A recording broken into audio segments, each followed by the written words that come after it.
विद्या, आत्मविद्या की बात हो रही है। ये तो सवाल ही नहीं होता, आत्मज्ञान तो सवाल ही नहीं होता, ये कर्म मिटा दे। जो छोटी-छोटे हमारे जो छोटी-छोटी हमारे अज्ञान है, छोटे विषयों के अज्ञान है, कर्म उससे भी निवृत्त नहीं कर सकता हमें। कर्म उससे भी निवृत्त नहीं कर सकता। आखिर कर्म क्यों नहीं उसको विनाश करता है? कर्म अज्ञान का विनाश क्यों नहीं करता? अब भगवान राम इसका कारण बता रहे हैं। क्या कारण है? कर्म तज्जम, तज्जम, कर्म तज्जम, तत् मतलब तस्मात्, तस्मात् मतलब अज्ञानात्, तज्जम मतलब अज्ञान, तस्मात् अज्ञानात्, क्योंकि अज्ञान से ही, जम मतलब जातम, क्या? कर्म तज्जम, तत् मतलब अज्ञान, अज्ञान से, जम मतलब जन्म, कर्म मतलब कर्म। तो अज्ञान से ही कर्म का उत्पत्ति होती है, अज्ञान से कर्म होता है। कर्म का हेतु अज्ञान क्यों? क्योंकि मेरे अपने स्वरूप का मुझे ज्ञान नहीं है। मैं ब्रह्म ही हूँ, इसका मुझे ज्ञान नहीं, अर्थात मैं पूर्ण ही हूँ, इसका मुझे ज्ञान नहीं है। मैं अपूर्ण हूँ, ये मुझे नहीं, ऑनलाइन सुन लेते हैं इसका वहाँ मुझे, पे। क्योंकि मैंने अपने शरीर को सर्दी मैं में माना सब हुआ है। रहता है। तो मैं अपूर्ण हूँ, मैं छोटा हूँ, राधे, मैं करता हूँ, पानी मैं ला रहे भोगता हूँ, मैं हो? रोने वाला हूँ, मैं हंसने वाला हूँ, मैं चीखने चिल्लाने वाला हूँ, मैं सुखी हूँ, मैं दुखी हूँ। पानी लो, पानी। तो ये सारे का सारा, ये जो देहात्म बुद्धि जो है, ये अज्ञान से हुई। तो जब देहात्म बुद्धि अज्ञान से हुई, अज्ञान मूल कारण है। तो क्या होता है कि अब मुझे बड़ा बनने के लिए हम पूर्ण हो जाएंगे।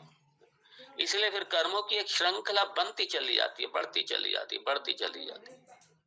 जैसे हनुमान जी की पूछ रुकने का, अंत होने का नाम ही नहीं ले रही, बढ़ रही है। कर्म बढ़ते चले जाते, बढ़ते चले जाते, बढ़ते चले जाते। इसलिए वो जो अज्ञान है, उस अज्ञान ही कर्म का मूल है। इसलिए भगवान ने कहा कर्म तज्जम, अज्ञान से ही, अज्ञान से ही कर्मजम, कर्म की उत्पत्ति होती है। अब आप ऐसा क्यों कह रहे हैं कि कर्म की उत्पत्ति अज्ञान से होती है? क्यों? इसलिए होती है क्योंकि कर्म जो है, कर्म को कर्ता चाहिए, बिना कर्ता के कर्म नहीं है। और कर्ता मतलब अहंकार, और अहंकार तभी होगा जब शरीर के साथ मैं बुद्धि जुड़ेगी। अहंकार हुआ, अहंकार कर्ता बना। अब कर्ता, क्योंकि कोई भी क्रिया है, कोई भी कर्म है, वो बिना कर्ता के नहीं है। और ये जो कर्ता है वो अहंकार चाहिए उसको। फिर अहंकार जो है, यही अहंकार ये कर्ता भी हो जाता है, भोक्ता भी हो जाता है, प्रमाता भी हो जाता है, तीनों हो जाते हैं। और इसलिए अहंकार मतलब ये गलती, मिस्टेक। और मिस्टेक क्यों होती है? बस मैं ये हूँ, क्यों हूँ, ये भी अज्ञान से है। तो ये मिस्टेक जो मेरी, इस शरीर को, इस मन बुद्धि वाले को मैंने अपना मान लिया, मतलब इसको मैं ही मान लिया इस सबको।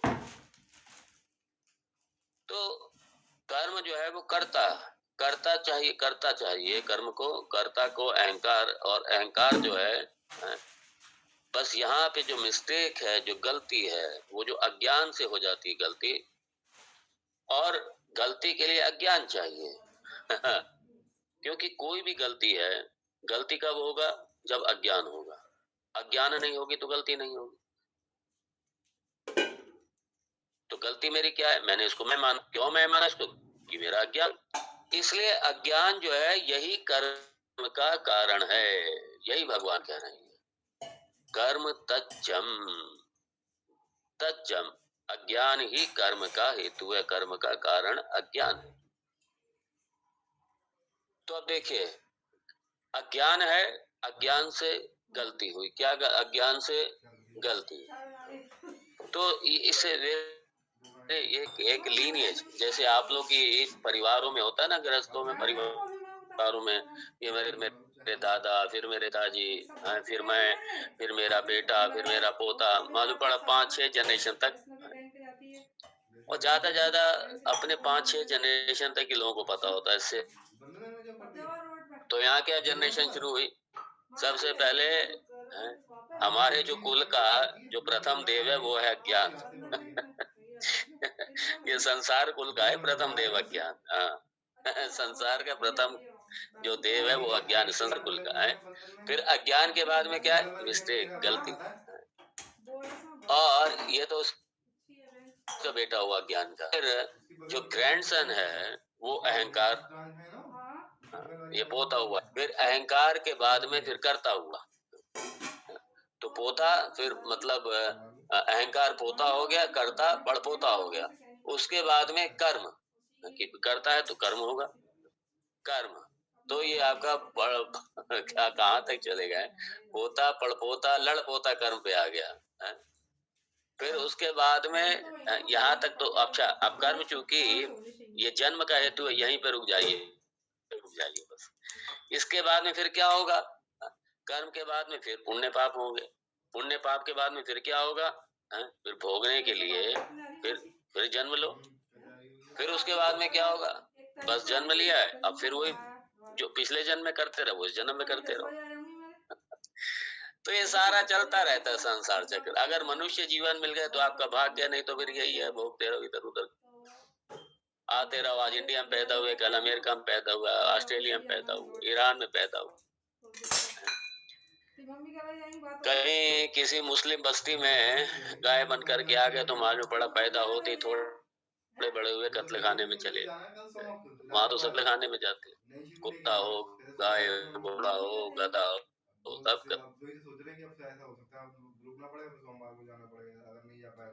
इसलिए ये भी, अगर मान लो पशु भी बन जाओ तो ऐसे कम से कम ऐसे स्थान पे, ऐसे जगह पे कम से कम हिंदुओं के बीच में रहने का मौका मिले तो कम से कम कत्ल तो नहीं होगा।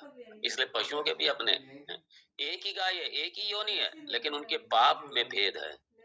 पाप की अधिकता है तो कसाई खाने में चले गए, और अगर पाप कम है, उस गाय का पाप बहुत कम है, बिल्कुल कम से कम है, तो मालूम पड़ा किसी गौशाला में आकर के उसकी पूजा हो रही है, हिंदुओं के अगर आ गए उसकी सेवा हो रही है, नहीं तो कत्ल खाने में चले।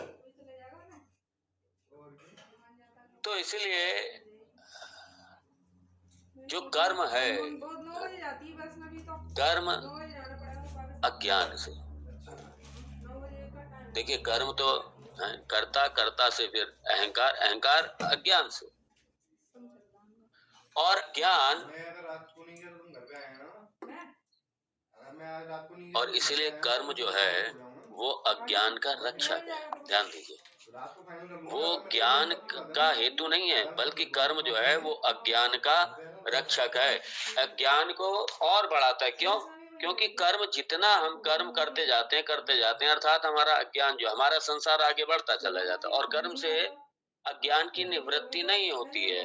और इसलिए भगवान ने बड़ा सुंदर, भगवान ने साफ कह दिया, इसलिए भगवान रामचंद्र कह रहे हैं,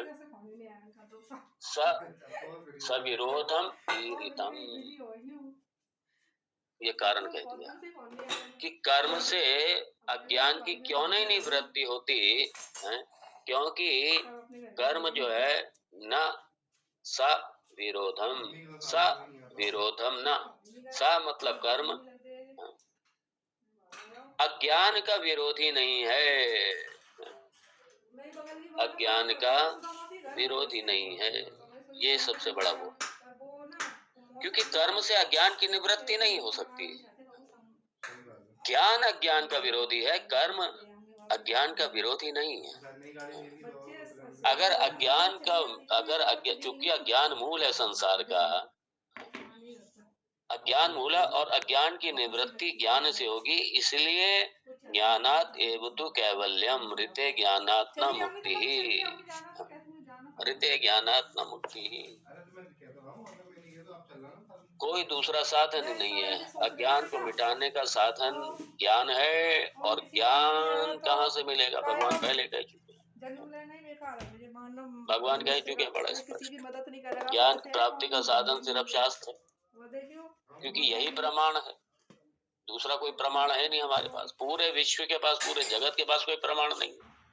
वेद प्रमाण है, और वेद अपने आप नहीं लेकर के खोल के बैठ गया जाकर के। वेद कोई पुस्तक थोड़ी है जाकर खोल के बैठ जाओ। ये कर्ण परंपरा से है, श्रौत परंपरा से। ये गुरु मुखात है, श्रवण करो। श्रौत परंपरा, श्रवण के द्वारा।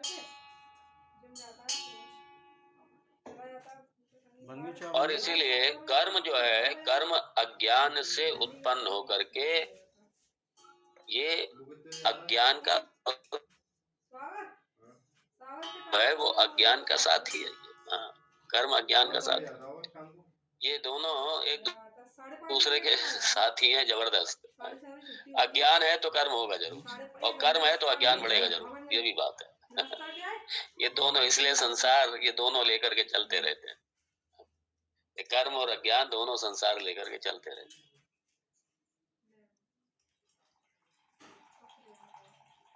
अब अगर कर्म नहीं डिस्ट्रॉय करेगा ज्ञान को, तो कौन करेगा भाई? सीधी सी बात है, ज्ञान करेगा। तो अब क्वेश्चन होता है, क्या क्या ज्ञान क्या कर्म नहीं है क्या? ज्ञान भी तो एक कर्म है। अरे ज्ञान कर्म नहीं है भाई, ज्ञान कर्म नहीं है। आपकी आंखें प्रमाण हैं, उदाहरण दे रहा हूं मैं। आपकी आंखें प्रमाण हैं सामने दृश्य को देखने के लिए। आपने आंखें खोली, आपने प्रमाण सिर्फ अपने सामने रखा। अब देखने के लिए आप कौन सा कर्म कर रहे हैं? आप क्या कर्म कर रहे हैं? ये प्रमाण, आपने प्रमाण का, सीधा प्रमाण का उपयोग किया, बस खत्म। प्रमाण सामने आप श्रवण कर रहे हैं, आपके कान प्रमाण हैं, बस ठीक है, आप श्रवण कर रहे हैं, शब्द आपके कानों में पड़ रहे हैं। आपने प्रमाण को ओपन रखा बस। इसको और देखेंगे तो ज्ञान ही सिर्फ अज्ञान की निवृत्त करता है, और दूसरा नहीं कोई। यहाँ इसीलिए कह दिया न कर्म जो है तज्जम न स अविरोधम ईरितम, क्योंकि कर्म जो है वो अज्ञान का विरोधी नहीं है, वो साथी है कर्म अज्ञान। ज्ञान जो है वो अज्ञान का विरोधी है, इसलिए ज्ञान से अज्ञान की निवृत्ति होगी। इसीलिए अच्छी तरह समझ लेना। बहुत ये जो कहते हैं कि बस ठीक है, ये कर लो, ये कर लो, वो कर लो, इससे संसार भवसागर से पार हो जाओगे, भक्ति करो, भक्ति करो, भक्ति से भगवान भवसागर से पार कर देंगे। और भक्ति कौन सी है नहीं उन्हें पता। ये जो अपरा भक्ति है ये कर्म में आता है, ये पहले कह चुका हूँ, ये सारा कर्म है। आप कीर्तन भजन कर रहे हैं, ये कर्म में आता है। ये आपका वाचिक कर्म भी हो रहा है, आपका कायिक कर्म भी हो रहा है, आपका मानसिक कर्म भी हो रहा है, तीनों कर्म हो रहे हैं उसमें। आप भजन गा रहे हैं, आपकी जुबान आपकी चल रही है, आपका वाचिक कर्म हो रहा है, और मन से आप प्रभु का स्मरण भी कर रहे हैं, मानसिक कर्म भी हो रहा है वो। और आपका कायिक कर्म भी हो रहा है, तीनों हो रहे हैं। ये सब कर्म में आता है, अच्छी तरह समझ लीजिए। और इन सारे कर्मों से मुक्ति नहीं है। इन कर्मों से आपके, अगर आप कोई भी पाप कर्म नहीं कर रहे हैं, इस तरीके की आप ये अपरा भक्ति कर रहे हैं, इनसे क्या होगा कि आपके पुण्य बहुत अर्जित होंगे, आप किसी अच्छे लोक में चले जाएंगे, बस इतना ही। और क्या है, द्वैतवाद यही समझते हैं कि किसी भगवान के लोक में चले गए तो मुक्त हो गए। अरे वो मुक्ति नहीं है भाई। क्यों? क्योंकि अपूर्णता अभी बनी हुई है, अपूर्णता भी बनी हुई है।